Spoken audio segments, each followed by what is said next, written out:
ये कैसे जानेंगे कि हम अपनी आध्यात्मिक यात्रा में ठीक तरीके से चल रहे हैं और हमको कुदरत का सहयोग प्राप्त हो रहा है। और ये हम कैसे जानेंगे कि अभी हमको एक निश्चित अवधि यहाँ और खर्च करनी है, इस पृथ्वी पर हमें कई बार अभी और रिपीट करना है। मेरा नाम आशीष योगी है, मैं योग विद्या का आचार्य हूँ। आज हम लोग इसी विषय पर थोड़ी सी चर्चा करने जा रहे हैं। हर व्यक्ति की जिज्ञासा होती है कि हम अगर कोई कार्य कर रहे हैं तो उसकी उपलब्धि हमको कैसे प्राप्त हो रही है, हम कैसे जानें कि हम ठीक ठीक दिशा में चल रहे हैं और हमें उपलब्धि मिल रही है। यह प्रश्न सभी के भीतर होता है और होना भी चाहिए। आप अगर आध्यात्मिक यात्रा पर काम कर रहे हैं तो कैसे जाने कि आपकी आध्यात्मिक यात्रा ठीक ठीक तरीके से चल रही है और आपकी जो जिज्ञासा है, आपकी जो पिपासा है, वो पूरी हो रही है कि नहीं। इसको पहचानने की बहुत सारी युक्तियां हैं, जिनमें से कुछ बिंदुओं पर आज हम बात करेंगे, जिनका सहयोग लेकर आप समझ पाएंगे कि आप यात्रा के ठीक पड़ाव पर ठीक दिशा में चल रहे हैं। इसको जानने के लिए हमें थोड़ा सा संसार को अपने साथ जोड़ना पड़ेगा। इस संसार में दो तरीके के व्यक्ति बहुत सीधे सीधे तरीके से देखे जा सकते हैं। कुछ व्यक्ति संसार में ऐसे होते हैं जिन्हें एकांत पसंद होता है, जिन्हें अकेलापन अच्छा लगता है, वो वहाँ खुश रहते हैं। कुछ लोग ऐसे होते हैं जिन्हें अपने में सिमट के रहना अच्छा लगता है, वो ना किसी को बहुत जानना चाहते हैं, ना ही स्वयं किसी को बहुत जनाना चाहते हैं। उनके लिए किसी भी उत्सव में, किसी भी समारोह में शामिल होना एक आफत जैसा लगता है और उन्हें लगता है कि मुझे किसी भी शादी समारोह में या किसी बड़े उत्सवों में शामिल होने से कम अच्छा लग रहा है, उन्हें उससे बचना चाहिए, ऐसी उनको अनुभूति आती है। इसके विपरीत कुछ लोग ऐसे होते हैं जिन्हें इस तरीके के उत्सवों में जाना अच्छा लगता है। वो रोज अलग अलग तरीके के आयोजन करके अलग अलग उत्सवों में जाते हैं। जब कोई मौके नहीं होते हैं तो वो खुद भी कोई उत्सव आयोजित कर लेते हैं, जहाँ पर अपने मित्र बंधुओं के साथ एक लंबी अवधि तक का समय खर्च करते हैं। ये दोनों ही लोग अलग अलग तरीके की जीवन शैली को जी रहे होते हैं और दोनों ही लोग अपने जीवन में आध्यात्मिक उन्नति की बात भी कर रहे होते हैं।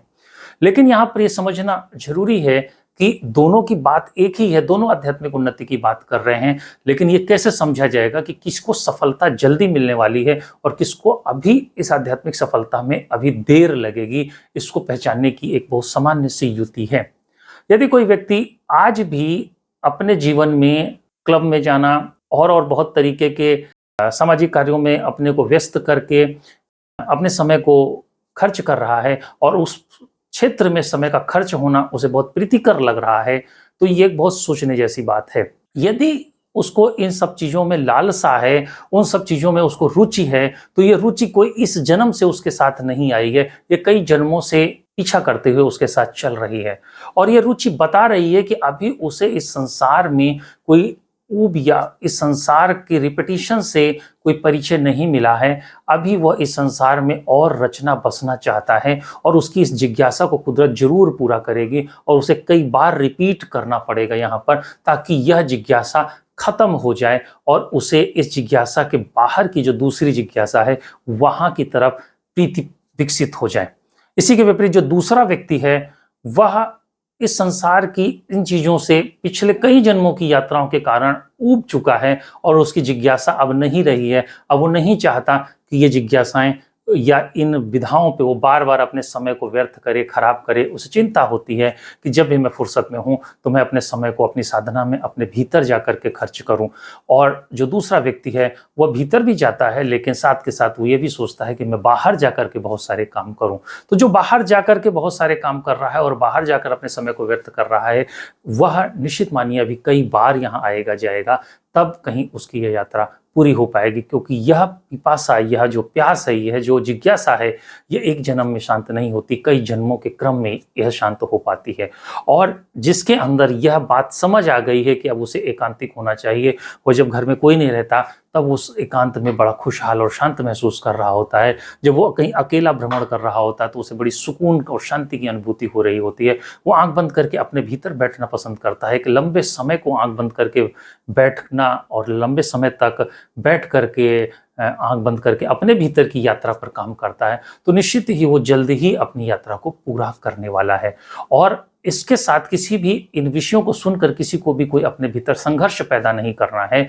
आप जिस अवस्था में, बस उस अवस्था की आपको अपने भीतर जानकारी ले लेनी है, और जानकारी लेने के बाद अपने जीवन में जो भी पैटर्न चल रहा है उस पैटर्न को फॉलो करते रहना है, उसको चलने देना है, उसके बहुत विपरीत जाकर के कोई उपद्रव नहीं करना है। क्योंकि जो वेग आपके भीतर बना हुआ है वह कार्मिक सिस्टम के कारण है और जन्म जन्मांतर की गतिविधियों के कारण वो वेग आपके भीतर है, इसलिए उसको आप विपरीत चल करके पूरा नहीं कर सकते। उसके लिए वो जैसा कुदरत आपको चला रही है उसका सहयोग लेकर के ही चलना पड़ेगा। और अगर ठीक समय आकर के अगर आपको इसकी विपरीत स्थिति यानी बाहर संसार में जाने की अपेक्षा आप अपने भीतर सिमट करके रहने की स्थिति को प्राप्त कर लेते हैं, तो निश्चित मानिए कि वो अवधि काल पूरा हो गया है। अब आप दूसरे जोन में शिफ्ट कर गए हैं और जहां पर अपनी यात्रा को शीघ्र ही आप समाप्त कर लेंगे।